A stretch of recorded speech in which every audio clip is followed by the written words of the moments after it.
మౌనానికి ఉన్న శక్తి అంతా ఇంతా కాదు. ప్రపంచంలో రేగే అలజడుల నుంచి తమని తాము పూర్తి స్థాయిలో రక్షించుకోగలుగుతారు. అసలు సిసలైన మానసిక ప్రశాంతతను సాధిస్తారు. రోజూ ఎదురయ్యే కొన్ని సందర్భాల్లో మౌనంగా ఉండటం ప్రాక్టీస్ చేస్తే అది అలవాటుగా మారిపోతుంది. విమర్శలు ఎదురైనప్పుడు తొందరపడి సమర్థించుకునే ప్రయత్నం చేయొద్దు. ఇలాంటప్పుడు మౌనాన్ని ఆశ్రయిస్తే విమర్శకులకు దీటుగా సమాధానం చెప్పినట్టు అవుతుంది. ప్రతికూలతలు ఎదురైనప్పుడు ఎవరిమీదో నెపం పట్టాలని ప్రయత్నించొద్దు. మాటల కంటే చేతలకు పదును ఎక్కువ అన్న విషయం ఎప్పటికీ మర్చిపోకూడదు. మౌనంగా ఉంటూ మీ పని ద్వారానే సామర్థ్యాన్ని రుజువు చేసుకోవాలి. ఎవరైనా రెచ్చగొట్టేలా నోరు పారేసుకుంటే వెంటనే వాగ్యుద్ధానికి దిగొద్దు.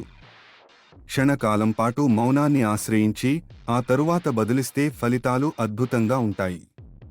అవసరమైన సందర్భాల్లోనే మాట్లాడాలి.